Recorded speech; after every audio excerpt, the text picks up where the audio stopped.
ಸಾಹಿತ್ಯ ಆಸಕ್ತರ ವತಿಯಿಂದ ಹೃದಯಪೂರ್ವಕವಾದ ಸ್ವಾಗತ.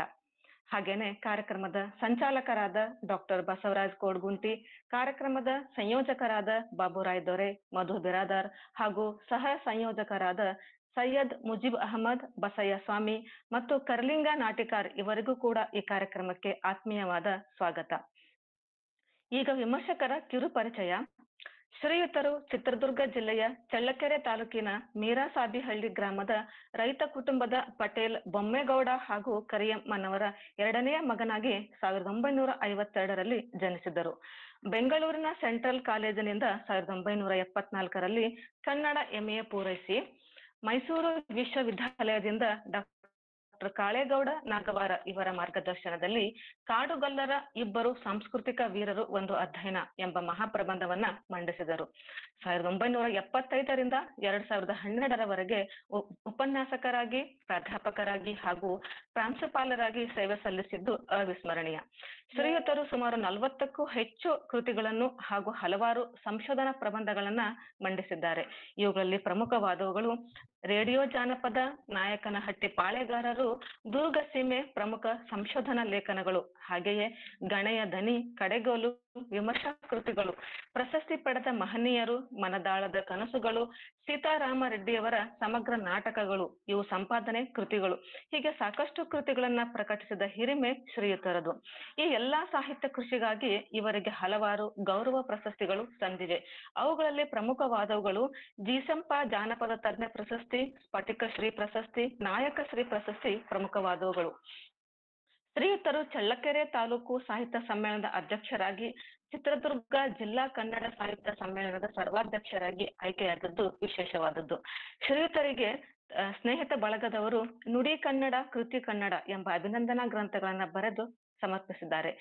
ಇವರು ತಂದೆಯ ಹೆಸರಿನಿಂದ ತತ್ವಶ್ರೀ ಪ್ರಶಸ್ತಿ ಹಾಗೂ ಸಾಹಿತ್ಯಶ್ರೀ ಪ್ರಶಸ್ತಿಯನ್ನ ನೀಡುತ್ತಿದ್ದಾರೆ. ಇಂತಹ ಅದ್ಭುತವಾದ ಬರಹಗಾರರು ಸಾಹಿತ್ಯ ಲೋಕದಲ್ಲಿ ಗುರುತಿಸಿಕೊಂಡವರು ಆಗಿದ್ದು ಡಾಕ್ಟರ್ ಮೀರಾಸಾಬಿಹಳ್ಳಿ ಶಿವಣ್ಣನವರು. ಇಂದು ನಮ್ಮೊಂದಿಗೆ ಬಿದಿರಮ್ಮನ ಪದ ಎಂಬ ವಿಷಯದ ಕುರಿತು ಮಾತನಾಡಲಿದ್ದಾರೆ. ಅವರಿಗೆ ಮತ್ತೊಮ್ಮೆ ಸ್ವಾಗತ ಕೋರುತ್ತಾ ತಮ್ಮ ಉಪನ್ಯಾಸ ಪ್ರಾರಂಭಿಸಬೇಕೆಂದು ಅವರಲ್ಲಿ ವಿನಂತಿ. ಹಾಗೇನೆ ಕೇಳುಗ ಸಾಹಿತ್ಯ ಆಸಕ್ತರು ಕೂಡ ತಮ್ಮ ಆಡಿಯೋ ಮತ್ತು ವಿಡಿಯೋಗಳನ್ನ ಮ್ಯೂಟ್ ಮಾಡಿಕೊಳ್ಳಲು ವಿನಂತಿ. ನಮಸ್ಕಾರ ಸರ್, ಉಪನ್ಯಾಸ ಪ್ರಾರಂಭಿಸಿ. ನಮಸ್ಕಾರ ಎಲ್ಲರಿಗೂ.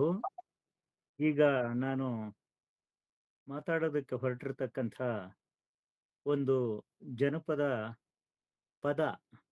ಪದ ಅಂದ್ರೆ ಹಾಡ್ತಕ್ಕಂಥದ್ದು ಕೂಡ ಹೌದು, ಓದ್ತಕ್ಕಂಥದ್ದು ಕೂಡ ಹೌದು. ಈ ಜನಪದ ಪದ ಬಿದಿರಮ್ಮನ ಪದ.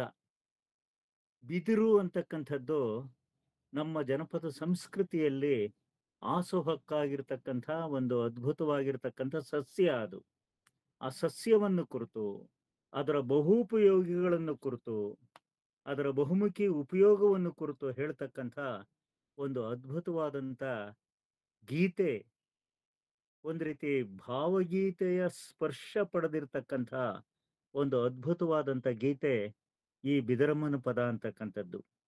ಈ ಬಿದಿರಮ್ಮನ ಪದನ ನಮ್ಮ ಅನೇಕ ಜನಪದ ಗಾಯಕರು ಹಾಡ್ತಕ್ಕಂಥದ್ರ ಮೂಲಕ ಅತ್ಯಂತ ಜನಪ್ರಿಯ ಮಾಡಿರ್ತಕ್ಕಂಥದ್ದುಂಟು.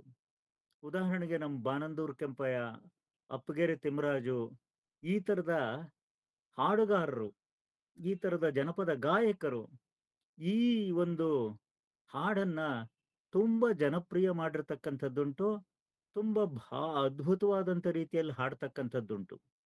ಈ ಹಾಡಿಗೆ ಅನೇಕ ರೀತಿಯ ಪಾಠಾಂತರಗಳಿರ್ತಕ್ಕಂಥದ್ದುಂಟು.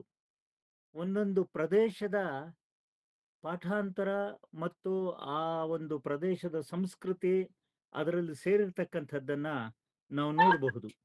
ಹೀಗಾಗಿ ಒಂದು ರೀತಿ ಅದ್ಭುತವಾದಂಥ ಈ ಗೀತೆ, ಮತ್ತು ವಿಶೇಷವಾಗಿ ಈ ಗೀತೆಯನ್ನ ವಿಶೇಷವಾಗಿ ನಮ್ಮ ಕಾಡುಗೊಲ್ಲರು, ಇದು ಚಿತ್ರದುರ್ಗ ಜಿಲ್ಲೆಯಲ್ಲಿರ್ತಕ್ಕಂಥ ಒಂದು ಬುಡಕಟ್ಟು. ಇದು ಆ ಚಿತ್ರದುರ್ಗ ಜಿಲ್ಲೆಯಲ್ಲಿರ್ತಕ್ಕಂಥ ಬುಡಕಟ್ಟು ಕಾಡುಗೊಲ್ಲರು ಅಂತಕ್ಕಂಥದ್ದು ಅವರ ಜನಪದ ಕಾವ್ಯಗಳಲ್ಲಿ ಇದನ್ನ ಹಿನ್ನೆಲೆ ಸಂಗೀತವಾಗಿ ಈ ಒಂದು ವಾದ್ಯವನ್ನ ಗಣೆ ಅಂತ ಕರೀತಾರೆ. ಅದು ಬಿದಿರಿನಿಂದ ತಯಾರಿಸ್ತಕ್ಕಂಥ ಒಂದು ವಿಸ್ತೃತವಾದಂಥ ಒಂದು ಉದ್ದನೆಯಾಗಿರ್ತಕ್ಕಂಥ ಸುಮಾರು 5-6 ಅಡಿ ತನಕ ಉದ್ದ ಇರತಕ್ಕಂಥ ಒಂದು ಕೊಳಲು ಒಂದು ಕೊಳಲು ಚಿಕ್ಕದಾಗಿರುತ್ತೆ. ಇದು ಅದರ ಒಂದು ವಿಸ್ತಾರವಾದಂಥ ದೊಡ್ಡ ರೂಪದ ಒಂದು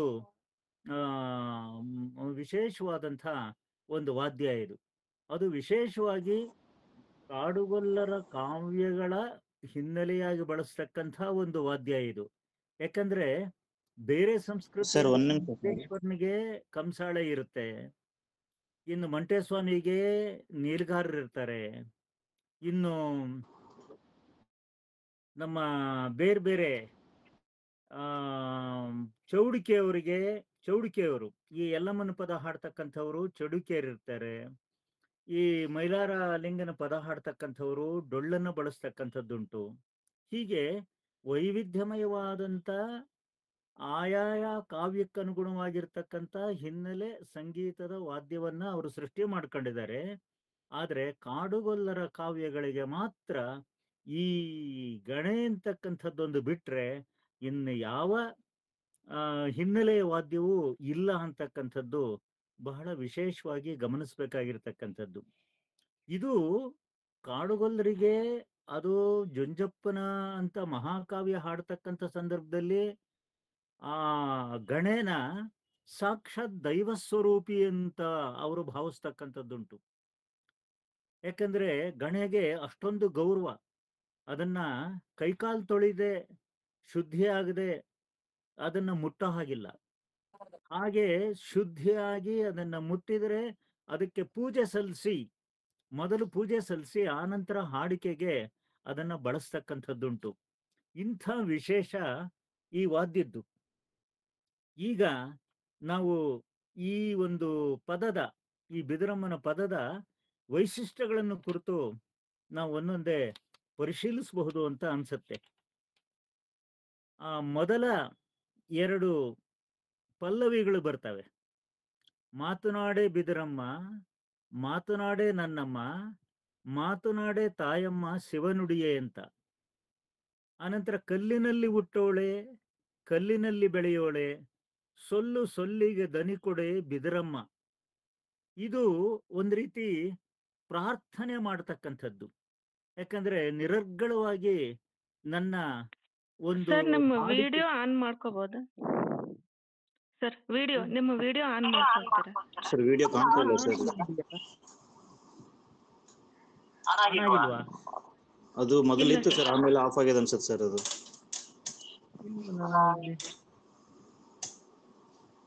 ಈಗ ನೋಡಿ. ಇಲ್ಲ ಸರ್, ವಿಡಿಯೋ ಆಫ್ ಆಗಿದೆಯಾ?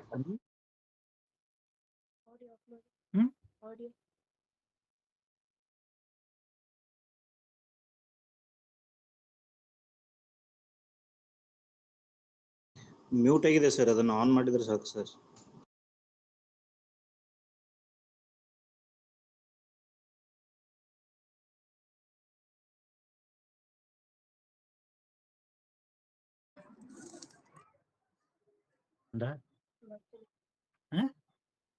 Hello hello. ಇಲ್ಲ ಸರ್, ಇಲ್ಲ ಸರ್, ಈಗ ಇಲ್ಲ ಸರ್, ವಿಡಿಯೋ ಆನ್ ಆಗ್ತಿಲ್ಲ, ಕಾಣಿಸ್ತಾ ಇಲ್ಲ ಸರ್. ಇದು ಕಾಣಿಸ್ತಾ ಇಲ್ವಾ? ಕಾಣಿಸ್ತಾ ಇಲ್ವಾ? ಸರ್ ಸರ್ ಒಂದ್ಸಲ ಹೊರಗೆ ಹೋಗಿ ಬನ್ನಿ ಸರ್. ಹೊರಗೆ ಬನ್ನಿ ಸರ್. ಒಂದ್ಸಲ ಈ ಮೀಟಿಂಗ್ ಇಂದ ಹೊರಗಡೆ ಹೋಗಿ ಬನ್ನಿ ಸರ್. ಬನ್ನಿ ಸರ್ ಒಂದ್ಸಲ. ಬಿದಿರಮ್ಮನ ನಾವು ಒಂದು ರೀತಿ ಪ್ರಾರ್ಥನೆ ಮಾಡ್ಕೊಳ್ತಕ್ಕಂಥ ರೀತಿಯಲ್ಲಿ ಮಾತನಾಡೆ ಬಿದಿರಮ್ಮ, ಮಾತನಾಡೆ ನನ್ನಮ್ಮ, ಮಾತನಾಡೆ ತಾಯಮ್ಮ ಶಿವನುಡಿಯೇ ಅಂತ ಆಕೆಯನ್ನು ಪ್ರಾರ್ಥಿಸ್ತಕ್ಕಂಥದ್ದು. ಆಕೆ ಎಲ್ಲಿ ಬೆಳೆದ್ಲು, ಎಲ್ಲಿ ಹುಟ್ಟಿದ್ಲು ಅಂತಕ್ಕಂಥದ್ದನ್ನ ಹೇಳ್ತಾ ಹಾಡ್ತಕ್ಕಂಥ ಸೊಲ್ಲು ಸೊಲ್ಲಿಗೆ, ಅಂದ್ರೆ ಕಲ್ಲಿನಲ್ಲಿ ಹುಟ್ಟೋಳೆ, ಕಲ್ಲಿನಲ್ಲಿ ಬೆಳೆಯೋಳೆ, ಸೊಲ್ಲು ಸೊಲ್ಲಿಗೆ ದನಿ ಕೊಡೆ ಬಿದಿರಮ್ಮ ಅಂತ ಹೇಳ್ಬಿಟ್ಟು ಆ ಒಂದು ರೀತಿ ಪ್ರಾರ್ಥನಾ ಹಂತದಿಂದ ಮತ್ತೆ ಅದು ಎಲ್ಲಿ ಹುಟ್ಟುತ್ತೆ, ಎಲ್ಲಿ ಬೆಳೆಯುತ್ತೆ, ಯಾವ ರೀತಿ ಇದೆ ಅಂತಕ್ಕಂಥದ್ನ ಹೇಳ್ತಾ ಉತ್ತಾರಿ ಗುಡ್ಡಕ್ಕೆ ಸುತ್ತೈದು ಬೆಳೆದಲ್ಲಮ್ಮ, ಮಾರನ ಪಣಿವಿನಾಗೆ ಮಾರಾಕಿ ಬೆಳೆದಲ್ಲೇ, ಅಂದವಾಡಿ ಕಣಿಮೆಗೆ ನೀನು ಚಂದವಾಗಿ ಬೆಳೆದಲ್ಲೆ, ನಡುವಲ ಗುಡ್ಡಕ್ಕೆ ನೀನು ನೀಟಾಗಿ ಬೆಳೆದಲ್ಲೆ, ಕುಂದಿರಿಪಿ ಬೆಟ್ಟಕ್ಕೆ ಕುಂತೆ ನೀನು ಬೆಳೆದಲ್ಲಮ್ಮ. ಒಂದು ರೀತಿ ಪ್ರಾದೇಶಿಕವಾದಂಥ ಹೆಸರುಗಳನ್ನು ಕೂಡ ಇಲ್ಲಿ ಬರ್ತಕ್ಕಂಥದ್ದುಂಟು. ಕುಂದಿರಿಪಿ ಅಂತಕ್ಕಂಥದ್ದು, ಮುಂದೆ ಬರ್ತಕ್ಕಂಥ ದೊಡ್ಡೇರಿ, ದೊಡ್ಡೇರಿ ಸೀಮೆಗೆ ದೊಡ್ಡೋಳು ಕಣೆ ಬಿದಿರಮ್ಮ, ಒಡ್ಡಿದ ಬಾಣ ಮರಬಿಲ್ಲ, ಚಿಂತರಕಲ್ಲು. ಚಿಂತರಕಲ್ಲು ಅಂತಕ್ಕಂಥದ್ದು ಚಿತ್ರದುರ್ಗದ ಒಂದು ಪ್ರಾಚೀನ ನಾಮ ಅದು. ಆ ಒಂದು ಚಿತ್ರದುರ್ಗದ ಪ್ರಾಚೀನ ನಾಮ ಆ ಚಿಂತರಕಲ್ಲು ಅಂತಕ್ಕಂಥ ಒಂದು ಶಬ್ದ ಈ ಒಂದು ಗೀತೆಯಲ್ಲಿ ಉಳ್ಕೊಂಡಿರ್ತಕ್ಕಂಥದ್ದು ತುಂಬಾ ಅದ್ಭುತ. ನಮ್ಮ ಈ ತರದ ಒಂದು ಜನಪದ ಗೀತೆಗಳಲ್ಲಿ ಅನೇಕ ಹಳ್ಳಿಯ ಪ್ರಾಚೀನ ಹೆಸರುಗಳು ಉಳ್ಕೊಂಡು ಬಂದಿರತಕ್ಕಂಥದ್ದನ್ನ ನಾವು ಗಮನಿಸಬಹುದು. ಹೀಗಾಗಿ ಅದು ಎಲ್ಲೆಲ್ಲಿ ಹುಟ್ಟಿತು, ಎಲ್ಲೆಲ್ಲಿ ಬೆಳೀತು, ಹೇಗೆ ಬೆಳೀತು ಅಂತಕ್ಕಂಥದ್ದನ್ನ ತಿಳಿಸ್ತಕ್ಕಂಥದ್ದು ಈ 2ನೇ ಹಂತದ ಒಂದು ಪದ್ಯದ ವೈಶಿಷ್ಟ್ಯ. ಇನ್ನು 3ನೇ ಹಂತಕ್ಕೆ ಹೋದ್ರೆ ಅದು ಕೃಷಿ ಮತ್ತು ಪಶುಪಾಲಕ ಸಂಸ್ಕೃತಿಯ ಒಂದು ಚಿತ್ರವನ್ನ ಕೊಡ್ತಕ್ಕಂಥ ಒಂದು ವಿವರಗಳು ಅಲ್ಲಿ ಬರ್ತಕ್ಕಂಥದ್ದುಂಟು. ಕುರಿಯ ಕಾವಣ್ಣಗೊಂದು ಕಿರುಗಣ್ಣಿನ ಬಿದಿರಾದೆ, ಮೇಕೆ ಕಾವಣ್ಣಗೊಂದು ಗೀಕಿನ ಬಳುದಡಿಯಾದೆ, ಎತ್ತು ಕಾವಣ್ಣಂಗೊಂದು ಮುತ್ತಿನ ಬಾರಿಕೋಲಾದೆ, ಆವು ಕಾವಣ್ಣಂಗೊಂದು ದ್ಯಾವಗಣ್ಣಿನ ಬಿದಿರಾದೆ, ಎಮ್ಮೆ ಕಾವಣ್ಣಂಗೊಂದು ಚಿನ್ನದ ಡುಬುಗಣಿಯಾದೆ, ನೀನಾರಿಗಲ್ಲದೋಳು. ಹೀಗೆ ಇಡೀ ನಮ್ಮ ಗ್ರಾಮೀಣ ಸಂಸ್ಕೃತಿ ಏನು ಆ ಪಶುಪಾಲಕ ಕೃಷಿ ಸಂಸ್ಕೃತಿ ಇದೆಯೋ, ಆ ಪಶುಪಾಲಕ ಕೃಷಿ ಸಂಸ್ಕೃತಿಯ ಚಿತ್ರ ಇಲ್ಲಿ ಕುರಿ ಬರುತ್ತೆ, ಮೇಕೆ ಬರುತ್ತೆ, ಎತ್ತು ಬರುತ್ತೆ, ಆವು ಅಂತಂದ್ರೆ ಹಸು, ಎಮ್ಮೆ. ಹೀಗೆ ಇಡೀ ಒಂದು ನಮ್ಮ ಕೃಷಿ ಸಂಸ್ಕೃತಿಗೆ ಅದರ ಕೊಡುಗೆ ಎಷ್ಟು ದೊಡ್ಡದು ಅಂತಕ್ಕಂಥದ್ದು ಮತ್ತು ಅದು ಹೇಗೆ ಅನಿವಾರ್ಯವಾಗಿ ಬಳಕೆಯಲ್ಲಿ ನಮ್ಮ ಕೃಷಿ ಸಂಸ್ಕೃತಿಯಲ್ಲಿ ಇದೆ ಅಂತಕ್ಕಂಥದ್ದನ್ನ ಈ ಒಂದು 3ನೇ ಹಂತದ ಈ ಸ್ಟಾಂಜಾ ಹೇಳುತ್ತೆ. ನೆಕ್ಸ್ಟು ಅದರ ಒಂದು ವೈಶಿಷ್ಟ್ಯ, ಅದರ ಒಂದು ಕೌಟುಂಬಿಕವಾದಂಥ ಒಂದು ಪರಿಸರದಲ್ಲಿ ಹೇಗೆ ಅದು ಇದೆ ಅಂತಕ್ಕಂಥದ್ದು.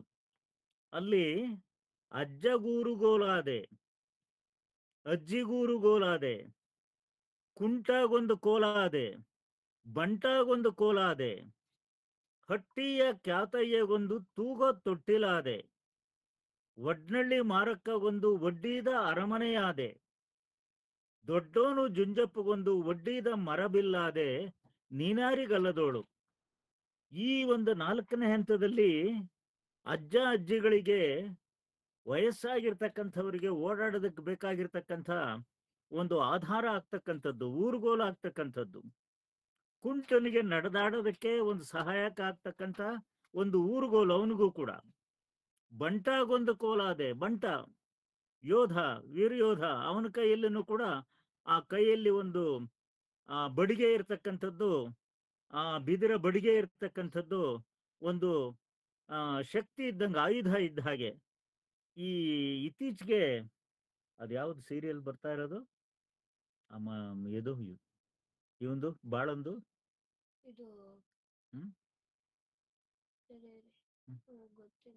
ಒಂದು ಮರಾಠಿದು ಪವಾಡ ಪುರುಷ ಅಂತ ಹೇಳಿ ಸರ್.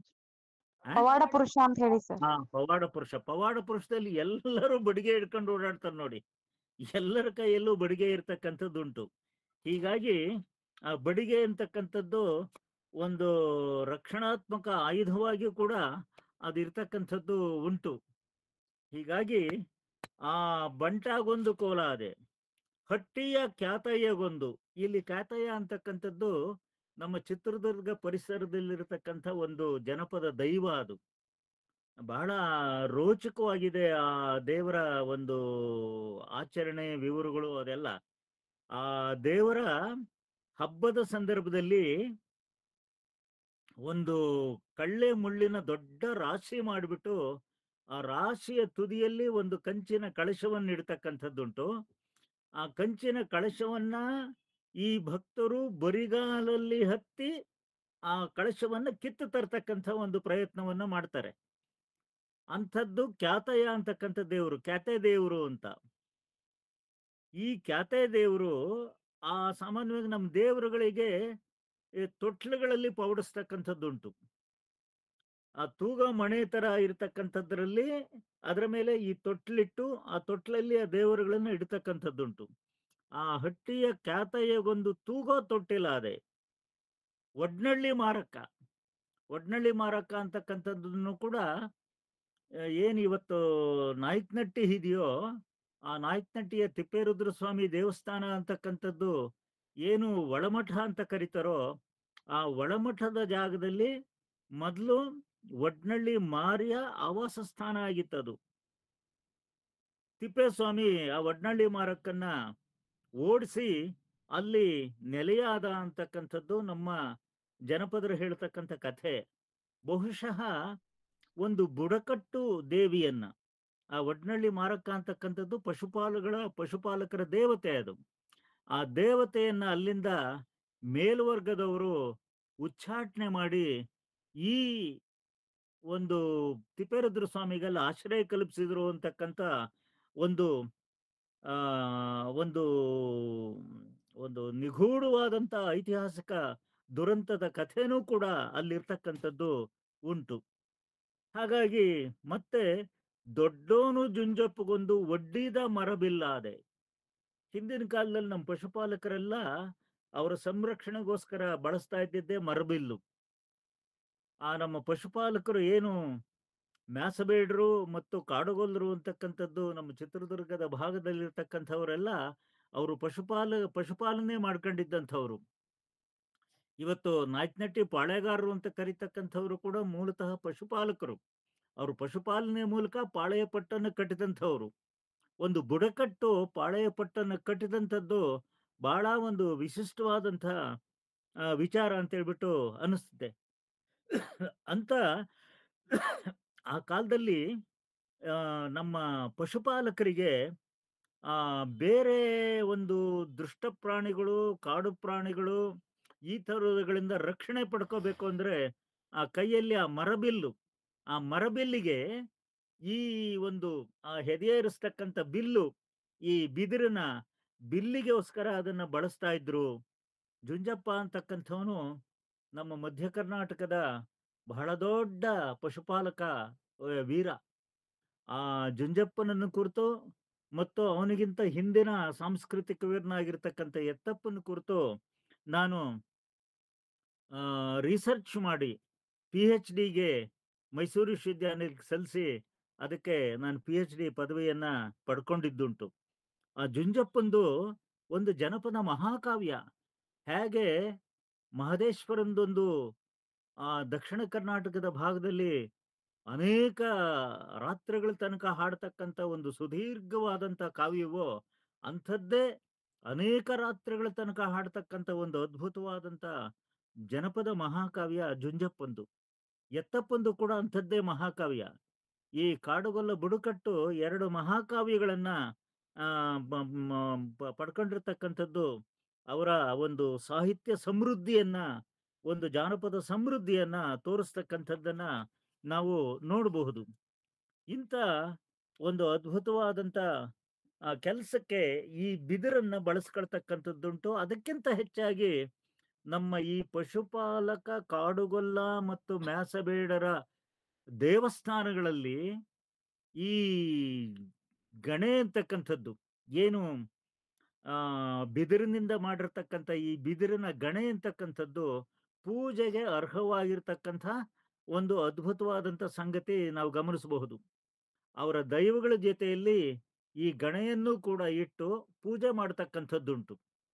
ಈ ಗಣಿಗೆ ಅದ್ಭುತವಾದಂಥ ಮಹತ್ವ ಇದೆ. ಆ ದೇವರ ಗೂಡಿನಲ್ಲಿರ್ತಕ್ಕಂಥ ಗಣೆಯನ್ನ ನಮ್ಮ ಜನ ತಗೊಂಡು ಅದನ್ನ ಊದಿ ಆ ಗಣೆಯನ್ನ ಊದಿ ಒಂದು ರೀತಿ ಆ ದೈವಾವೇಶವನ್ನ ಪಡ್ಕೊಂಡು ಆ ಹೇಳಿಕೆ ಕೊಡ್ತಕ್ಕಂಥದ್ದುಂಟು. ಆ ಹೇಳಿಕೆಗಳು ಸಾಕ್ಷಾತ್ ದೇವರೇ ಅವ್ರ ಮೂಲಕ ಹೇಳಿಸ್ತಾ ಇದೆ ಅಂತ ಬಹಳಷ್ಟು ಜನ ನಂಬತಕ್ಕಂಥದ್ದುಂಟು. ಆ ಗಣೆಯನ್ನ ಊದ್ಕೊಂಡು ಒಂದು ರೀತಿ ಆವಾಹಿತರಾಗಿ ಅವರು ಆ ಒಂದು ಹೇಳಿಕೆಯನ್ನ, ಅಂದ್ರೆ ಇದನ್ನ ಜ್ಯೋತಿಷ್ಯ ಅಂತೀವಿ. ಕಷ್ಟ ಇರ್ತಕ್ಕಂಥವ್ರು, ಸಮಸ್ಯೆ ಇರ್ತಕ್ಕಂಥವ್ರು ಹೋಗ್ಬಿಟ್ಟು ದೇವರನ್ನ ಮರೆ ಬೀಳ್ತಕ್ಕಂಥದ್ದುಂಟು. ಆ ಸಂದರ್ಭದಲ್ಲಿ ಅವರು ಪರಿಹಾರವನ್ನು ಕೊಡ್ತಕ್ಕಂಥದ್ದು, ಆ ದಾರಿಯನ್ನು ತೋರಿಸ್ತಕ್ಕಂಥದ್ದು ಉಂಟು. ಹೀಗಾಗಿ ಆ ಜುಂಜಪ್ಪನ ಗಣೆ ಅಂದ್ರೆ ಅದು ಸಾಕ್ಷಾತ್ ದೈವ ಅಂತ ಭಾವಿಸ್ತಕ್ಕಂಥದ್ದುಂಟು. ಅದನ್ನ ಎಷ್ಟೋ ಜನ ಬಸವನ್ನ ಮಾಡಿಕೊಂಡು ಓಡಾಡ್ತಕ್ಕಂಥದ್ದುಂಟು. ಆ ಗಣೆಯನ್ನು ತಗೊಂಡು ಅದು ಚರದೈವ ಅಂತ, ಚಲಿಸ್ತಕ್ಕಂಥ ದೈವ.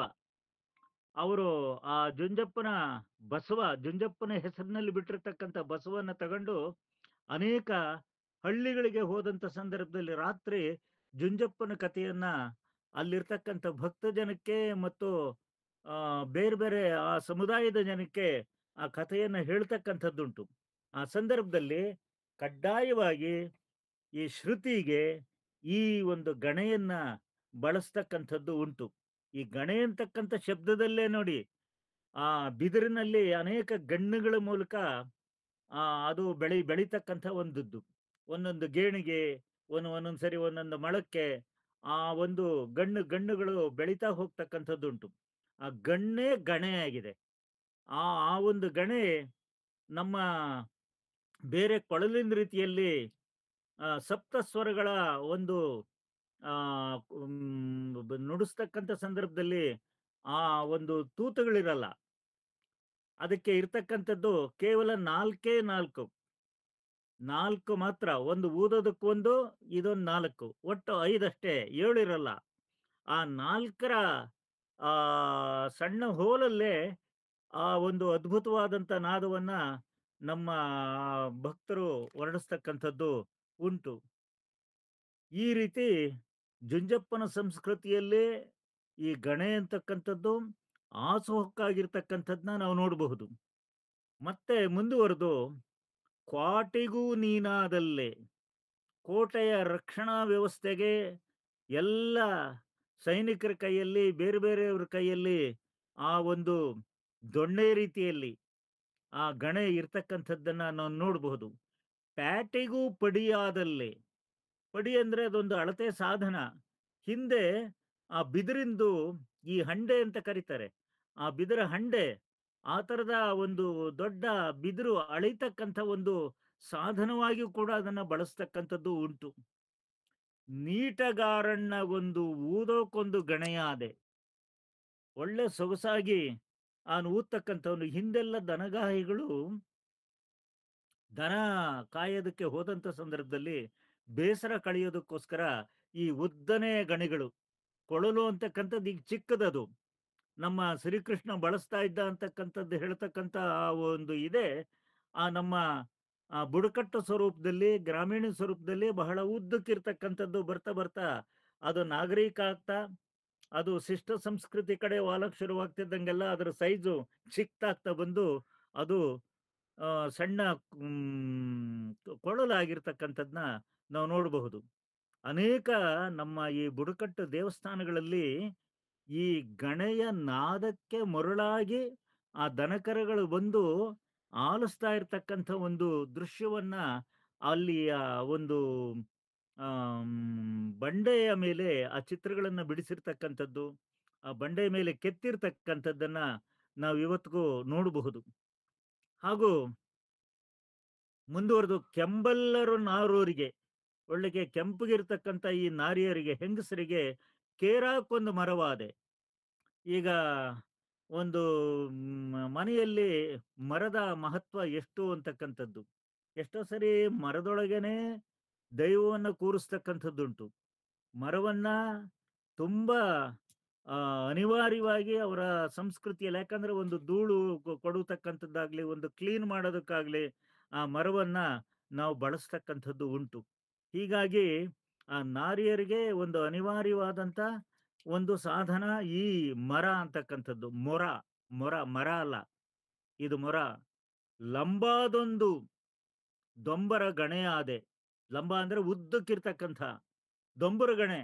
ಆ ದೊಂಬರು ಗಣೆ ಹತ್ತಿ ಅವರು ನಾನಾ ಥರದ ಸರ್ಕಸ್ ಮಾಡೋದಕ್ಕೆ ಒಂದು ದೊಂಬರ ಗಣೆ ರೀತಿಯಲ್ಲಿ ನೀನಾದೆ. ಬಲ್ಲಂತ ಜಾಣನ ಗಲ್ಲದ ಮೇಲೆ ಸೆಲ್ಲಿನಾಡಮ್ಮ ಶಿವನುಡಿಯೇ ಅಂತೇಳ್ಬಿಟ್ಟು ಆ ಒಂದು ಗಣೆಯ ಬಹುಪಯೋಗಿ ಮತ್ತು ವೈವಿಧ್ಯಮಯವಾದಂಥ ಮುಖಗಳನ್ನ ಅಲ್ಲಿ ಅನಾವರಣ ಮಾಡ್ತಕ್ಕಂಥದ್ನ ನಾವು ನೋಡಬಹುದು. ಇಲ್ಲಿ ಈ ಊದೋಗಣೆ, ಕೇರೋ ಮರ, ದೊಂಬರ ಗಣೆ, ಹೀಗೆ ವ್ಯವಸಾಯ ಮಾಡ್ತಕ್ಕಂಥವ್ರಿಗೆ ಕೈಯಲ್ಲಿ ಪ್ರಾಣಿಗಳನ್ನ ಓಡಿಸೋದಕ್ಕೆ ಬಳಿತಕ್ಕಂಥದ್ದು ಮತ್ತು ಬಾರಿಕೋಲು, ಎತ್ತುಗಳನ್ನ ಒಡೆಯೋದಕ್ಕೋಸ್ಕರ ಬಳಸ್ತಕ್ಕಂಥ ಬಾರಿಕೋಲು, ಆಮೇಲೆ ಅಜ್ಜಗೆ ಊರುಗೋಲು, ಕುಂಟುನಿಗೆ ಕೋಲು, ಹೀಗೆ ಅದರ ಉಪಯೋಗ ಅಂತಕ್ಕಂಥದ್ದು ತುಂಬಾ ವೈವಿಧ್ಯಮಯವಾಗಿರ್ತಕ್ಕಂಥ ಒಂದಿದು. ಈ ಬಿದಿರು ನಮ್ಮ ಜನಪದರಿಗೆ ಒಂದು ರೀತಿ ದೈವ ಸಮಾನವಾಗಿ ಕಾಣ್ತಕ್ಕಂಥ ಉಂಟು. ಈ ಒಂದು ಪದ ಇದೆಯಲ್ಲ, ಯಾವ ಕೃತಕತೆಯ ಸೋಂಕು ಇಲ್ಲದೆ ತುಂಬ ಸರಳವಾಗಿರ್ತಕ್ಕಂಥ ಈ ಹಾಡು ಅದರ ತನ್ನ ಭಾವಗೀತಾತ್ಮಕತೆಯಿಂದ ಒಂದು ಕೃಷಿ ಸಂಸ್ಕೃತಿಯ ದಟ್ಟ ಚಿತ್ರಣವನ್ನ ತುಂಬ ಆತ್ಮೀಯವಾಗಿ ಕೊಡ್ತಕ್ಕಂಥ ಒಂದು ಅದ್ಭುತವಾದಂಥ ಒಂದು ಪದ್ಯ ಈ ನಮ್ಮ ಬಿದಿರಮ್ಮನ ಪದ ಅಂತಕ್ಕಂಥದ್ದು. ಮತ್ತು ಈ ಬಿದಿರಮ್ಮ ಪ್ರಧಾನವಾಗಿ ಬಳಕೆ ಆಗ್ತಕ್ಕಂಥದ್ದು ಹೀಗೆ ವೈವಿಧ್ಯವಾಗಿ ಬಳಸಿದ್ರು ಕೂಡ ಇದಕ್ಕೆ ನಮ್ಮ ಜುಂಜಪ್ಪನ ಸಂಸ್ಕೃತಿಯಲ್ಲಿ ತುಂಬಾ ಮಹತ್ವ ಇದೆ. ಯಾಕಂದ್ರೆ ಅದನ್ನ ಸಾಕ್ಷಾತ್ ದೈವ ಅಂತ ಹೇಳ್ಬಿಟ್ಟು ಭಾವಿಸೋದ್ರಿಂದ ಆ ಗಣೆಯ ತಯಾರಿಕೆನೂ ಕೂಡ ಬಹಳ ವಿಶೇಷವಾದದ್ದು. ಅದು ಸರಿಯಾದಂಥ ಒಂದು ಒಳ್ಳೆಯ ಸಮಯ ನೋಡಿ, ತಿಥಿ ವಾರ ನಕ್ಷತ್ರ ಅಂತಕ್ಕಂಥದ್ದು ನೋಡಿ ಆ ಕಾಡಿಗೆ ಹೋಗಿ ಆ ಹುತ್ತದ ಮೇಲೆ ಬೆಳೆದಿರ್ತಕ್ಕಂಥ ಒಂದು ಕೋಲನ್ನು ಸೆಲೆಕ್ಟ್ ಮಾಡಿಕೊಂಡು ಅವರು ಅದನ್ನ ಒಂದೊತ್ತಲ್ಲಿದ್ದು ಆ ಒಂದು ಹುತ್ತದ ಮೇಲೆ ಬೆಳೆದಿರ್ತಕ್ಕಂಥ ಆ ಬಿದಿರನ್ನ ಕಡಿತಕ್ಕಂಥವನು ಒಂದೊತ್ತಲ್ಲಿರ್ಬೇಕು, ಬಹಳ ಶುದ್ಧವಾಗಿರ್ಬೇಕು. ಅದನ್ನ ಕಡಿದ ನಂತರ ಅದನ್ನು ಎಲ್ಲೂ ನೆಲಕ್ಕೆ ಮುಟ್ಟಿಸ್ದಂಗೆ ತಂದು ಬಹಳ ಭಕ್ತಿಯಿಂದ ಆ ಒಂದು ಗಣೆಯನ್ನ ತಯಾರು ಮಾಡ್ತಕ್ಕಂಥದ್ದುಂಟು. ಇಂಥ ಗಣಿಗೆ ಒಂದು ರೀತಿ ದೈವತ್ವ ಪ್ರಾಪ್ತವಾಗುತ್ತೆ. ಅಂಥ ಒಂದು ಗಣೆಯ ಮೂಲಕ ಹೇಳ್ತಕ್ಕಂಥ ಹೇಳಿಕೆಗಳು ಕೂಡ ತುಂಬಾ ಅದ್ಭುತವಾಗಿರ್ತವೆ ಅಂತಕ್ಕಂಥದ್ದು ನಮ್ಮ ಜನಪದರ ನಂಬಿಕೆ ಇದು. ಇಂಥ ಒಂದು ಅದ್ಭುತವಾದಂಥ ಸಂಸ್ಕೃತಿಯನ್ನ ಹೇಳ್ತಕ್ಕಂಥ ಒಂದು ವಿಶೇಷವಾದಂಥ ಬಿದಿರಮ್ಮನ ಪದ ಇದು. ಇಂಥ ಒಂದು ಪದವನ್ನ ನಮ್ಮ ಜನ ಒಂದು ಜನಪದ ಗೀತೆಯ ಒಂದು ಮನರಂಜನೆ ಗೀತೆಯ ರೀತಿಯಲ್ಲಿ ಅದನ್ನು ತಗೊಂಡಿರ್ತಕ್ಕಂಥದ್ದುಂಟು. ಇಂಥ ಒಂದು ಗೋಪಾಲಕ ಸಂಸ್ಕೃತಿಯ ಪ್ರತೀಕ, ಕಾಡುಗೊಲ್ಲರ ಸಂಸ್ಕೃತಿಯ ಪ್ರತೀಕ ಅಂತ ಕರಿತಕ್ಕಂಥ ಈ ಒಂದು ವಾದ್ಯಕ್ಕೆ ಮೂಲ ನಮ್ಮ ಬಿದಿರು, ಬಿದಿರಮ್ಮ. ನೀನು ಯಾರಿಗಲ್ಲದವಳು, ಎಲ್ಲರಿಗೂ ಸಲ್ತಕ್ಕಂಥವಳು, ಎಲ್ಲರಿಂದಲೂ ಉಪಯೋಗಕ್ಕೆ ಬರ್ತಕ್ಕಂಥವಳು ನೀನು ಅಂತ ಹೇಳ್ತಕ್ಕಂಥ ಒಂದು ಅದ್ಭುತವಾದಂಥ ಗೀತೆ ಈ ಬಿದಿರಮ್ಮನ ಗೀತೆ, ಬಿದಿರಮ್ಮನ ಪದ ಅಂತಕ್ಕಂಥದ್ದು. ಇದನ್ನ ಹಾಡೋದ್ರಿಂದ ಪದ ಅಂತಾರೆ. ಯಾಕಂದ್ರೆ ಜುಂಜಪ್ಪನ ಒಂದು ಹಾಡುಗಳನ್ನು ಕೂಡ ಜುಂಜಪ್ಪನ ಪದ ಅಂತಲೇ ಕರೀತಕ್ಕಂಥದ್ದುಂಟು. ಯಾಕಂದ್ರೆ ಹಾಡಿನ ಮೂಲಕ ನಮ್ಮ ಜನಗಳಿಗೆ ತಲುಪ್ತಕ್ಕಂಥ ಒಂದು ವಿಶೇಷವಾದಂಥ ಒಂದು ವಾದ್ಯ ಈ ಗಣೆ ಅಂತಕ್ಕಂಥದ್ದು. ಇಂಥ ಒಂದು ಅದ್ಭುತವಾದಂಥ ಬಿದಿರಿನ ಬಹುಪಯೋಗಿ, ಬಹುಮುಖಿ ಉಪಯೋಗವನ್ನು ಕುರಿತು ತುಂಬ ಆತ್ಮೀಯವಾದಂಥ ರೀತಿಯಲ್ಲಿ ಹೇಳ್ತಕ್ಕಂಥ ಒಂದು ಪದ ಈ ಬಿದಿರಮ್ಮನ ಪದ. ಇಷ್ಟು ಆ ಒಂದು ಒಂದು ಪದವನ್ನು ಕುರಿತು ನಾನು ವಿಶ್ಲೇಷಣೆ ಮಾಡಿದೆ. ಇನ್ನೇನಾದರೂ ತಮ್ಮ ಪ್ರಶ್ನೆಗಳಿದ್ದರೆ ತಾವು ಕೇಳಬಹುದು.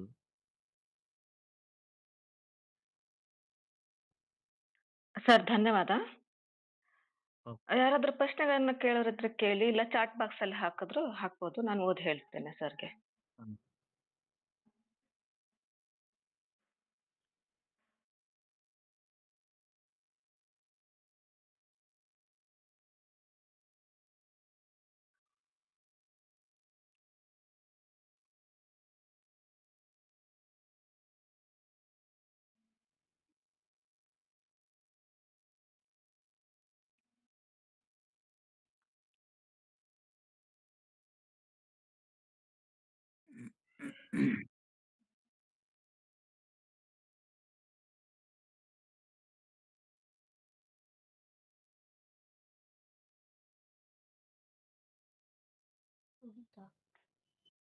ಅಲ್ಲ ಅವ್ರು ಯಾರಾದರೂ ಪ್ರಶ್ನೆ ಕೇಳ್ತಾರೆ. ನಾನು ರಾಜಕೊಪ್ಪ ಸರ್ ಒಂದು ಪ್ರಶ್ನೆ ಹಾ. ಕೇಳಿದಾರೆ ನೋಡ್ರಿ. ಸರ್ ಇಲ್ಲೊಂದು ಪ್ರಶ್ನೆ ಇದೆ. ಬಿದಿರು ಎನ್ನುವ ಒಂದು ಸಸ್ಯದ ಕುರಿತು ನಮ್ಮ ಶ್ರಮ ಸಂಸ್ಕೃತಿಯ ವ್ಯಕ್ತಿಗಳು ಅದರ ಉಪಯೋಗ ಮತ್ತು ಮಹತ್ವವನ್ನ ಸಾರಿದ್ದಾರೆ. ಆದರೆ ನೀನಾರಿಗಾದೆ ಎಂದು ಮಾನವನನ್ನು ಕುರಿತು ಹೇಳುವ ಧ್ವನಿ ಇದರಲ್ಲಿ ಇದೆಯಲ್ಲವೇ ಸರ್ ಅಂತ ಹೇಳ್ತಿದ್ದಾರೆ. ಅಂದ್ರೆ ನೀನ್ಯಾರಿಗಲ್ಲ ಅಂದ್ರೆ ಮಾನವನ ಕುರಿತು ಹೇಳೋದಕ್ಕಿಂತ ಎಲ್ಲರಿಗೂ ಉಪಯೋಗಿ ಆಗಿರ್ತಕ್ಕಂಥವಳು ನೀನು. ಅಂದ್ರೆ ಈ ಬಹುಪಯೋಗಿ ಅಂತ ಅದಕ್ಕೆ ಹೇಳಿದ್ ನಾನು.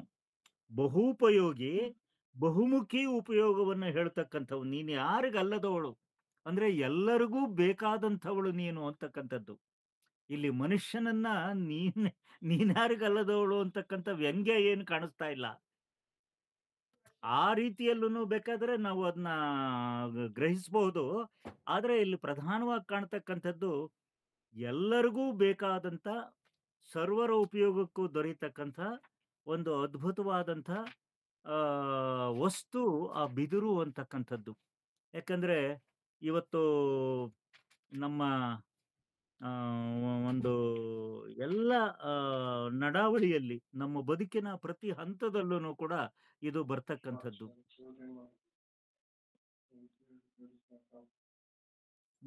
ಸರ್ ಇನ್ನೊಂದು ಪ್ರಶ್ನೆ ಇದೆ. ಶಿಸ್ನಾಳ ಶರೀಫರ ಬಿದಿರೆ ನೀರಾರಿಗಲ್ಲದವಳೆ ಅನ್ನುವ ತತ್ವಪದವು ಈ ಪದದಿಂದ ಪ್ರೇರಣೆ ಪಡೆದಿದೆಯೇ ಅಥವಾ ಕೃತಿ ಚೌರ್ಯನ ಇದರ ಬಗೆಗೆ ವಿವರಿಸಿ ಸರ್ ಅಂತ ಕೇಳ್ತಿದ್ದಾರೆ. ಇದು ಕೃತಿ ಚೌರ್ಯ ಏನಲ್ಲ, ಜಾನಪದದ್ದು ತುಂಬಾ ಪ್ರಾಚೀನವಾದಂತ ಗೀತೆ ಇದು. ಯಾಕಂದ್ರೆ ನಮ್ಮ ಶಿಸ್ನಾಳ ಶರೀಫನು ಕೂಡ ಜನಪದ ಕವಿನೇ, ಆ ಜನತೆಯ ಕವಿ ಅವನು. ಆ ಜನಗಳ ಮಧ್ಯದಿಂದ ಬೆಳೆದಿರ್ತಕ್ಕಂಥವನು, ಜನತೆಯ ಮಾತುಗಳನ್ನ ಜನತೆಯ ಆಶಯಗಳನ್ನ ತನ್ನ ತತ್ವಪದಗಳಲ್ಲಿ ಅಳವಡಿಸ್ಕೊಂಡಿರೋ ಅಂತನು. ಅವನು ಸಹಜವಾಗಿ ಈ ಒಂದು ಗೀತೆಯನ್ನ ಕೇಳಿರ್ಬೇಕು, ಕೇಳಿದ್ದು ಬಹುಶಃ ಅದನ್ನ ತನ್ನ ತತ್ವಪದದಲ್ಲಿ ಅವನು ಅಳವಡಿಸ್ಕೊಂಡಿರ್ತಕ್ಕಂಥ ಸಾಧ್ಯತೆ ಇದೆ.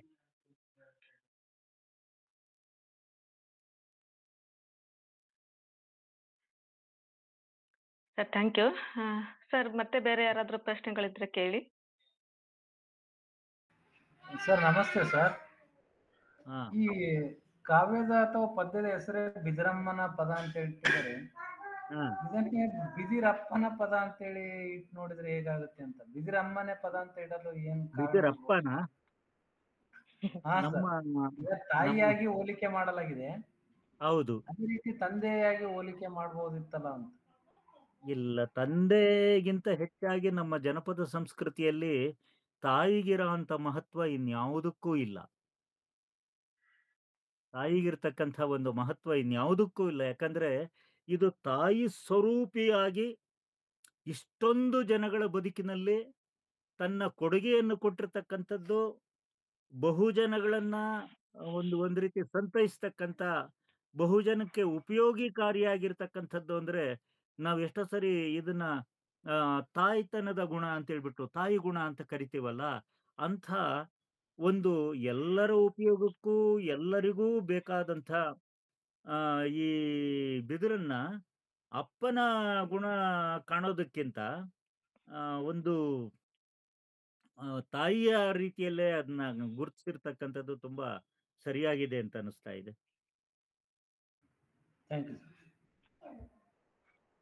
ಮತ್ತೆ ಇನ್ನೊಂದು ಯಾವುದೋ ಪ್ರಶ್ನೆ ಬಂತು ಸರ್. ಪ್ರಶ್ನೆ ಅಲ್ಲ, ಅವರು ತಮ್ಮ ಅಭಿಪ್ರಾಯವನ್ನ ಹೇಳಿದ್ದಾರೆ. ಬಿದಿರು ಪಶುಪಾಲಕರಿಗೆ ಬಹಳ ಶ್ರೇಷ್ಠವಾದದ್ದು. ಅವರು ಎತ್ತುಗಳನ್ನ ಕಾಯುವಾಗ ಇದನ್ನ ಬಳಸುತ್ತಾರೆ ಮತ್ತು ಪೂಜೆ ಮಾಡುತ್ತಾರೆ. ಹಾಗೆಯೇ ತಮ್ಮ ಬೇಸರ ಕಳೆಯಲು ಹಾಡು ಹೇಳುವಾಗ ಗಣೆಯಾಗಿಯೂ ಬಳಕೆಯಾಗುತ್ತದೆ ಅಂತ ಹೇಳಿದ್ದಾರೆ. ಪ್ರಹ್ಲಾದ್ ಡಿ.ಎಂ ಅಂತ. ಅದನ್ನೇ ನಾನು ಹೇಳ್ತಾ ಇರೋದು. ಕುರಿ, ಮ್ಯಾಕೆ, ಎತ್ತು, ಆವು, ಎಮ್ಮೆ ಹೀಗೆ ಎಲ್ಲರಿಗೂ ಕೂಡ ಒಂದ್ ರೀತಿ ಕೈಯಲ್ಲಿ ಕಿರುಗಣ್ಣಿನ ಬಿದಿರಾಗಿ, ಗೀಕಿನ ಬಳದಡಿಯಾಗಿ, ಮುತ್ತಿನ ಬಾರಿಕೋಲಾಗಿ, ಹೀಗೆ ನಾನಾ ರೀತಿಯಲ್ಲಿ ವೈವಿಧ್ಯಮಯವಾಗಿ ಉಪಯೋಗಕ್ಕೆ ಬರ್ತಕ್ಕಂಥದ್ದು ಅಂತಕ್ಕಂಥದ್ದು ಇವತ್ತು ಕೃಷಿ ಸಂಸ್ಕೃತಿಯಲ್ಲಿ ತುಂಬಾ ದಟ್ಟವಾಗಿ ಪ್ರತಿ ಹಂತದಲ್ಲೂ ಕೂಡ ಇವನ್ನು ನಮ್ಮ ಬಿದಿರಿನ ಬುಟ್ಟಿ ಮನೆಯಲ್ಲಿ ಬಳಕೆಗೆ ಬಳಸ್ತಕ್ಕಂಥ ಸಾಮಾನು ಆಮೇಲೆ ಬಿದಿರಿನಲ್ಲಿ ತುಂಬಾ ವೈವಿಧ್ಯಮಯವಾಗಿರ್ತಕ್ಕಂಥ ಒಂದು ವಸ್ತುಗಳನ್ನ ತಯಾರು ಮಾಡ್ತಕ್ಕಂಥದ್ದುಂಟು. ವಿಶೇಷವಾಗಿ ಆಗ್ನೇಯ ಭಾರತ ಏನು 7 ಸಿಸ್ಟರ್ಸ್ ಅಂತ ಕರಿತೀವೋ ಅಸ್ಸಾಂ ಮುಂತಾದಂತ ಭಾಗದಲ್ಲಿ ಬಿದಿರೇ ಬಹಳ ಮುಖ್ಯವಾದಂತ ಪಾತ್ರ ವಹಿಸ್ತಕ್ಕಂಥದ್ದುಂಟು. ಅಲ್ಲಿ ಅವರ ಮನೆಯನ್ನು ಕೂಡ ಬಿದಿರಿನಲ್ಲಿ ನಿರ್ಮಾಣ ಮಾಡ್ತಕ್ಕಂಥದ್ದುಂಟು. ಅವ್ರು ಬಳಸ್ತಕ್ಕಂಥ ಪ್ರತಿಯೊಂದು ವಸ್ತುವನ್ನು ಬಿದಿರಿನಲ್ಲಿ ಮಾಡ್ತಕ್ಕಂಥದ್ದುಂಟು. ಟೇಬಲ್ ಮೇಲಿರ್ತಕ್ಕಂಥ ತುಂಬಾ ಆಕರ್ಷಕವಾಗಿರ್ತಕ್ಕಂಥ ನಮ್ಮ ಪೆನ್ ಸ್ಟ್ಯಾಂಡ್ ಆಗ್ಲಿ ಈ ತರದ ಅನೇಕ ವಸ್ತುಗಳನ್ನ ಬಿದಿರಲ್ಲಿ ತಯಾರು ಮಾಡ್ತಕ್ಕಂಥದ್ದುಂಟು.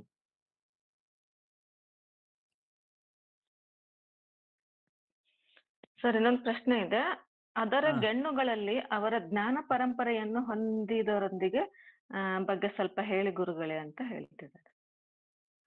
ಇಲ್ಲಿ ಅದು ಹಂತ ಬಿದಿರನ್ನು ಬೆಳೀತಕ್ಕಂಥದ್ದನ್ನ ಒಂದು ಹಂತನ ಗಣ್ಣು ಅಂತ ಕರಿತೀವಿ.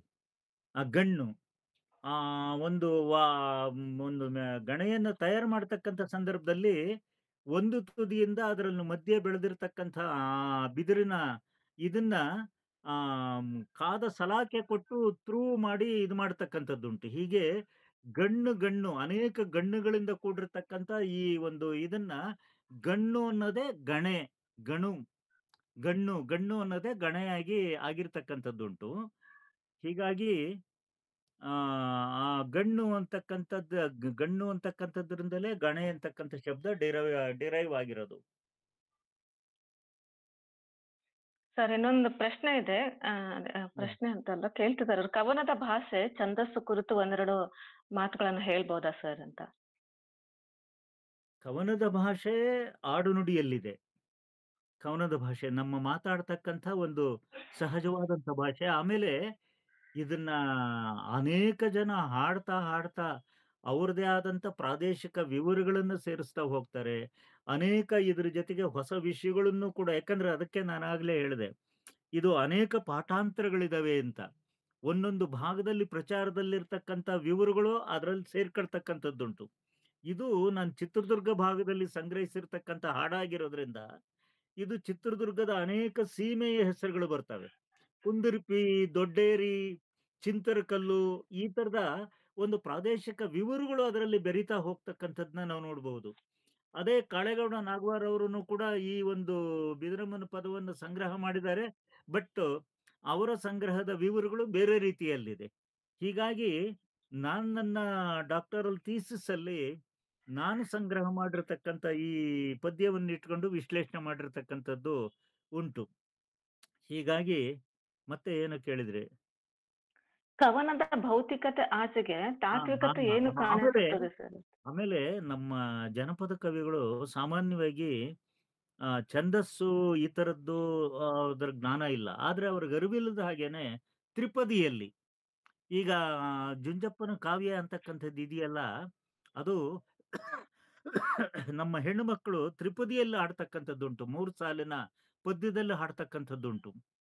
ಹಾಗೇನೆ ಅದನ್ನ ತುಂಬಾ ಕಾವ್ಯಮಯವಾದಂಥ ಗದ್ಯದಲ್ಲಿ ಕತೆ ಹೇಳ್ತಕ್ಕಂಥದ್ದುಂಟು. ಆ ಕಾವ್ಯಮಯವಾದಂಥ ಗದ್ಯವನ್ನೇ ಬಳಸ್ಕೊಂಡು ಗಣೆಯಲ್ಲಿ ಹಾಡ್ತಕ್ಕಂಥದ್ದುಂಟು. ಹೀಗಾಗಿ ಇದಕ್ಕೆ ಅಂಥ ಒಂದು ಸ್ಪಷ್ಟವಾದಂಥ ನಮ್ಮ ಜನಪದ ಕವಿಗಳು ಒಂದು ಬಹಳ ಮುಕ್ತವಾಗಿ ಅವರವರ ವಿಷಯಕ್ಕೆ ಎಂತೆಂಥ ಲಯ ಬೇಕೋ ಆ ಥರದಲ್ಲಿ ರೂಢಿಸ್ಕೊಂಡಿರ್ತಕ್ಕಂಥದ್ದು. ಒಂದು ರೀತಿ ಪದ್ಯಗಂಧಿಯಾಗಿರ್ತಕ್ಕಂಥ ಗುಣ ಇರ್ತಕ್ಕಂಥದ್ದು ಈ ಒಂದು ಕವನದ ವೈಶಿಷ್ಟ್ಯ. ನೋಡಿ, ಈಗ ಡೊಳ್ಳಿನ ಪದ ಹಾಡ್ತಕ್ಕಂಥ ಸಂದರ್ಭದಲ್ಲಿ ಅದರ ಹೆಣಿಗೆನೇ ಬೇರೆ ರೀತಿ ಇರುತ್ತೆ, ಅದರ ನಡೆನೇ ಬೇರೆ ರೀತಿ ಇರುತ್ತೆ. ಅದೇ ನಮ್ಮ ಮಾದೇಶ್ವರನ ಕಂಸಾಳೆ ಬಳಸ್ಕೊಂಡು ಆಡ್ತಕ್ಕಂಥ ಸಂದರ್ಭದಲ್ಲಿ ಅದಕ್ಕನುಗುಣವಾಗಿರುತ್ತೆ. ಹೀಗೆ ನಮ್ಮ ಸಂದರ್ಭ ಮತ್ತು ವಿಷಯಕ್ಕೆ ಅನುಗುಣವಾಗಿ ಅದರದೇ ಆದಂಥ ಒಂದು ಒಂದು ಭೌತಿಕ ಸ್ವರೂಪನ, ಒಂದು ಹೊರ ಸ್ವರೂಪನ ಅದು ಪಡ್ಕೊಳ್ತಕ್ಕಂಥದ್ದುಂಟು. ಹೀಗಾಗಿ ಒಂದು ರೀತಿ ಇದು ತ್ರಿಪದಿಯನ್ನ ಹೊರತುಪಡಿಸಿದ್ರೆ ನಮ್ಮ ಜನಪದರು ಬಳಸ್ತಕ್ಕಂಥದ್ದು ಒಂದು ರೀತಿ ಇದು ಮುಕ್ತವಾಗಿದೆ. ಯಾವುದೇ ಒಂದು ಛಂದಸ್ಸಿಗೆ ಬದ್ಧವಾಗಿಲ್ಲ ಅಂತಕ್ಕಂಥದ್ದು. ಸರ್, ಇಲ್ಲಿ ಬಿದಿರು ಕೇವಲ ವಸ್ತುವಾಗಿ ಬಳಕೆ ಆಗಿದೆಯಾ ಅಥವಾ ಔಷಧಿಯ ಗುಣ ಏನಾದ್ರೂ ಅದ್ರಲ್ಲಿ ಇತ್ತಾ? ಪ್ರಕೃತಿಯಲ್ಲಿ ಅನೇಕ ಗಿಡಗಳು ಇದಾವೆ, ಆದ್ರೆ ಬಿದಿರಿಗೆ ಯಾಕೆನೆ ಇಷ್ಟು ಪ್ರಾಧಾನ್ಯತೆ ಇದೆ ಅಂತ ಕೇಳ್ತಾ ಇದ್ದಾರೆ. ಬಿದಿರಂದ್ರೆ ನಮ್ಮ ಬದುಕಿನ ಪ್ರತಿ ಹಂತದಲ್ಲೂ ಉಪಯೋಗಕ್ಕೆ ಬರ್ತಾ ಇರೋದ್ರ ಜೊತೆಗೆ, ನಾನಾಗ್ಲೇ ಹೇಳಿದೆ, ಗಣೇನ ಒಂದು ದೈವದ ಸ್ಥಾನಮಾನ ಕೊಟ್ಟು ಅದನ್ನ ದೇವಸ್ಥಾನದ ಅವರ ದೇವರುಗಳ ಜೊತೆಗೆ ಅದಕ್ಕೂ ಕೂಡ ಪೂಜೆ ಸಲ್ಲುತ್ತೆ. ಆಮೇಲೆ ಜುಂಜಪ್ಪನ ಕಾವ್ಯ ಹಾಡ್ತಕ್ಕಂಥ ಸಂದರ್ಭದಲ್ಲಿ ಹಾಡೋದಕ್ಕಿಂತ ಮುಂಚೆ ಆ ಗಣೆಗೆ ಪೂಜೆ ಮಾಡಿ ಕಾಯಿ ಒಡೆದು ಗೌರವ ಸಲ್ಲಿಸಿದ ನಂತರನೇ ಅದನ್ನು ಹಾಡ್ತಕ್ಕಂಥದ್ದು ಉಂಟು. ಜೊತೆಗೆ ಅದರ ಒಂದು ಆ ಬಿದಿರಿನ ಒಂದು ಚಿಗುರನ್ನ ಬಳಸ್ಕೊಂಡು ನಮ್ಮ ಅನೇಕ ತರದ ಒಂದು ಅಡಿಗೆಗಳನ್ನ ಖಾದ್ಯಗಳನ್ನ ಮಾಡ್ತಕ್ಕಂಥದ್ದು ಉಂಟು. ಅದು ಮಲೆನಾಡಿನಲ್ಲಿ ಕೆಲವರು ಅದನ್ನ ಮಾಡ್ತಕ್ಕಂಥದ್ದುಂಟು. ಹೀಗಾಗಿ ಅದು ಒಂದು ರೀತಿ ನಮ್ಮ ಅಡಿಗೆ ಮನೆಯ ಖಾದ್ಯನೂ ಕೂಡ ಆಗಿ ಬಳಕೆ ಆಗ್ತಕ್ಕಂಥದ್ದುಂಟು. ಆ ಅಡಿಗೆ ಮನೆಯ ಖಾದ್ಯ ಆಗ್ತಿದ್ದಂಗೆ ಅದು ಸಹಜವಾಗಿ ಅದರದೇ ಆದಂತ ಒಂದು ಆರೋಗ್ಯಕರವಾದ ಔಷಧೀಯ ಗುಣನೂ ಕೂಡ ಅದು ಹೊಂದಿರುತ್ತೆ ಅಂತ ನಾವು ತಿಳ್ಕೋಬಹುದು. ಸರ್, ಗಣೆ ಪರಂಪರೆ ಮ್ಯಾಸ್ ಬೇಡ್ರಲ್ಲೂ ಇದೆನಾ ಅಂತ ಕೇಳ್ತಾ ಇದ್ದಾರೆ. ಗಣೆ ಪರಂಪರೆ ಆಕ್ಚುಲಿ ಕಾಡುಗೊಲ್ಲರು ಮ್ಯಾಸಬೇಡ್ರು ಇಬ್ರು ಪಶುಪಾಲಕರೇ. ಬಹಳಷ್ಟು ಜನ ಮ್ಯಾಸಬೇಡ್ರನ್ನ ಅವರು ಬೇಟೆ ಸಂಸ್ಕೃತಿಗೆ ಸೇರಿದರು ಅಂತ ಚಿತ್ರಿಸ್ತಾ ಇದ್ರು. ಆ ಮ್ಯಾಸಬೇಡರ ಎಲ್ಲ ಕಲ್ಚರಲ್ ಹೀರೋಸು, ಜಗಳೂರು ಪಾಪನಾಯಕ ಆಗ್ಲಿ, ಗಾದ್ರಿ ಪಾಲಾಯಕ ಆಗ್ಲಿ, ಬೇರೆ ಬೇರೆ ಅವರ ಎಲ್ಲ ಹೀರೋಗಳೆಲ್ಲ ಪಶುಪಾಲಕರೇ.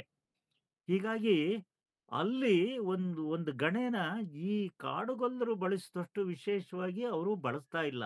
ಆದ್ರೆ ಅವ್ರ ದೇವಸ್ಥಾನಗಳಲ್ಲಿ ಗಣೆಯನ್ನಿಟ್ಟು ಪೂಜೆ ಮಾಡ್ತಾರೆ. ಇವರು ನಮ್ಮ ಕಾಡುಗೊಲ್ಲರು ನುಡಿಸಿದ ಹಾಗೆ ಮ್ಯಾಸಬೇಡ್ರು ನುಡಿಸೋದಿಲ್ಲ. ಆದ್ರೆ ಈ ಮೊಳಕಾಲ್ಮೂರು ಹತ್ರ ಒಂದು ಇದಿದೆ, ಕುಮ್ತಿ ಅಂತ ಹೇಳ್ಬಿಟ್ಟು.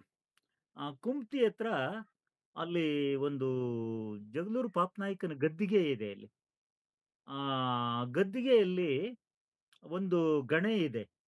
ಆ ಗಣೆನ ಯಾವ ಸಂದರ್ಭದಲ್ಲಿ ಬಳಸ್ತಾರೆ ಅಂದ್ರೆ, ಬರ ಬಂದು ಮಳೆ ಬರ್ದಿರುವಂತ ಸಂದರ್ಭದಲ್ಲಿ, ದೇವರು ಮರೆ ಬಿದ್ದಂತ ಸಂದರ್ಭದಲ್ಲಿ ಆ ಗಣೆ ತಗೊಂಡು ಆ ಗಣೆಯನ್ನ ಒಬ್ಬ ಊದ್ತಾನೆ, ಮತ್ತೆ ಇನ್ನೊಬ್ಬ ಹಾಡ್ತಾನೆ. ಅದು ಜಗಳೂರು ಪಾಪನಾಯಕನ ಕಥೆಯನ್ನೇ ಹಾಡ್ತಕ್ಕಂಥದ್ದು.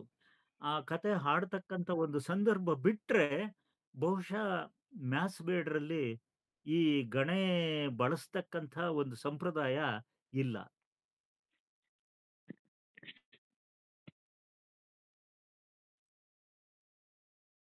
ಸರ್, ಬಿದಿರು ಮನುಷ್ಯನ ಮೂಲ ಸಂಸ್ಕೃತಿಯ ಸಾಧನವಾಗಿದೆನಾ ಅಂತ ಕೇಳ್ತಾ ಇದ್ದಾರೆ. ಯಾಕಂದ್ರೆ ಈಗ ಮನುಷ್ಯ ಮೊದಲು ಕಾಡಿನಲ್ಲಿದ್ದ. ಕಾಡಿನಲ್ಲಿರ್ತಕ್ಕಂಥ ಸಂದರ್ಭದಲ್ಲಿ ಅದು ಕಾಡಿನ ಬೆಳೆ ಅದು. ಆ ಕಾಡಲ್ಲಿ ಇರ್ತಕ್ಕಂಥ ಸಂದರ್ಭದಲ್ಲಿ ಅವನ ಸಂಸ್ಕೃತಿಗೆ, ಅವನು ಬದುಕೋದಕ್ಕೆ, ಅವನು ಮನೆ ಕಟ್ಕೊಳ್ಳೋದಕ್ಕೆ ಅದೆಲ್ಲ ತುಂಬಾ ಸಹಾಯಕ ಆಗಿರ್ತಕ್ಕಂಥದ್ದು ಉಂಟು. ಇವತ್ತು ಮಲೆನಾಡಿನ ಪ್ರಾಂತ್ಯವನ್ನ ಬಿಟ್ಟು ಹೊರಗಿನ ಅನೇಕ ಜಾಗಗಳಲ್ಲಿ ಬಿದಿರನ್ನ ಬೆಳೆಸ್ತಕ್ಕಂಥದ್ದು, ಅದನ್ನ ಮಾಡ್ತಕ್ಕಂಥದ್ದನ್ನ ನಾವು ನೋಡಬಹುದು.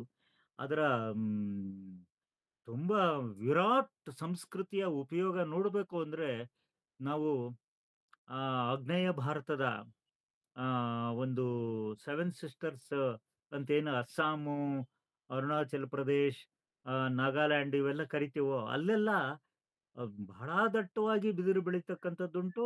ಅವರು ಬಿದಿರನ್ನೇ ಅವರ ಎಲ್ಲ ಬದುಕಿನ ಎಲ್ಲ ಹಂತಗಳಲ್ಲೂ ಬಳಸ್ತಕ್ಕಂಥದ್ದುಂಟು.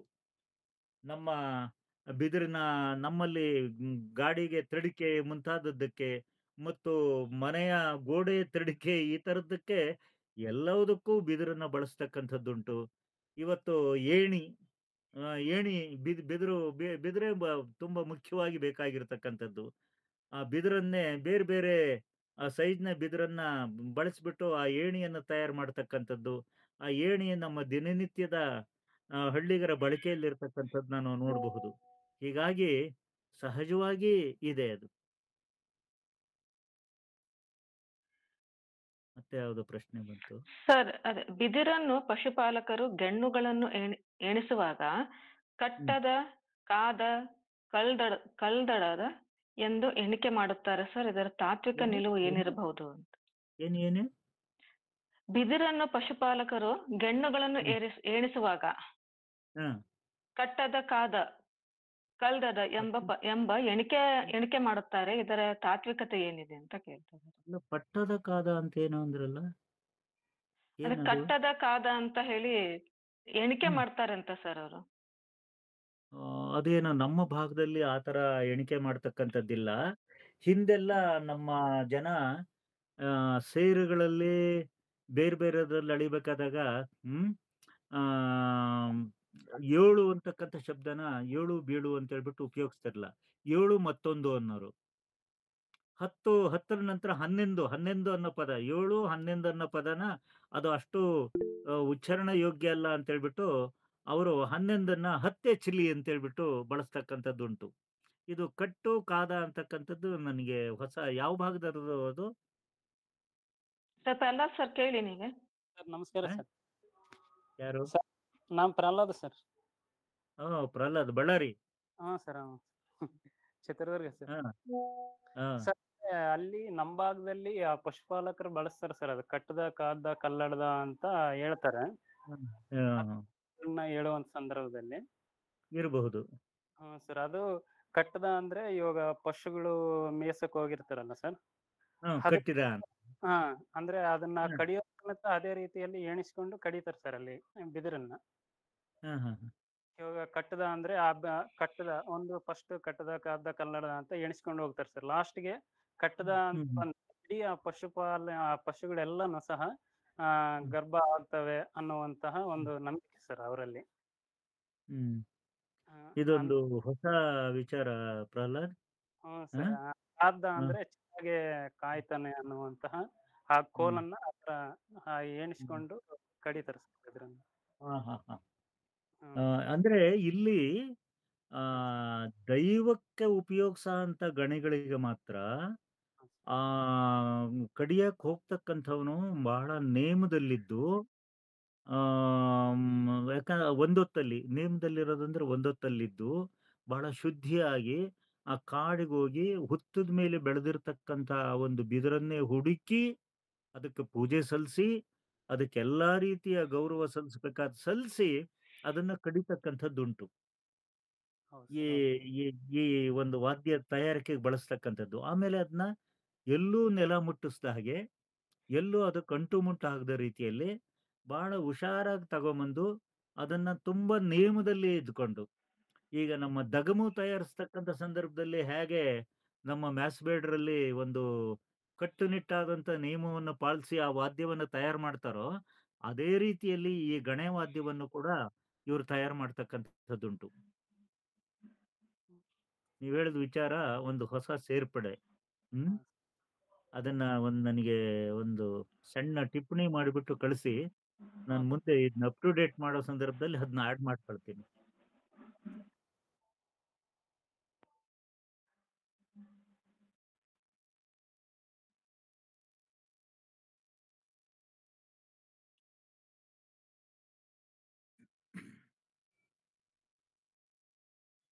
ಸರ್, ಪ್ರಶ್ನೆಗಳು ಕೇಳ್ಬೋದು?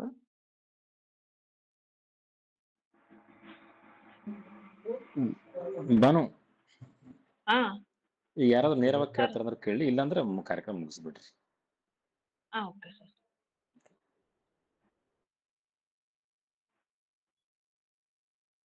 ಸರ್, ಯಾರಾದ್ರೂ ಪ್ರಶ್ನೆಗಳಿದ್ರನ್ನ ಕೇಳಿ.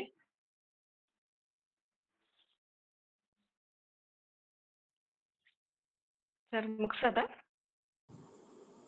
ಮೇಡಮ್ ಮುಗಿಸಿ ಮೇಡಮ್, ಬಹುಶಃ ಪ್ರಶ್ನೆ ಇಲ್ಲ ಅನ್ಸುತ್ತೆ. Okay sir. ಓಕೆ.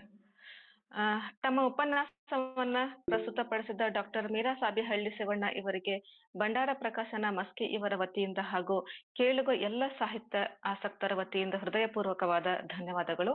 ಹಾಗೇನೆ ಕಾರ್ಯಕ್ರಮದ ಸಂಚಾಲಕರಿಗೆ, ಸಂಯೋಜಕರಿಗೆ ಹಾಗೂ ಸಹ ಸಂಯೋಜಕರಿಗೂ ಕೂಡ ಧನ್ಯವಾದಗಳು. ಹಾಗೇನೆ ಕೇಳುಗ ಎಲ್ಲ ಸಾಹಿತ್ಯ ಆಸಕ್ತ ಬಂಧುಗಳಿಗೂ ಕೂಡ ಧನ್ಯವಾದಗಳು.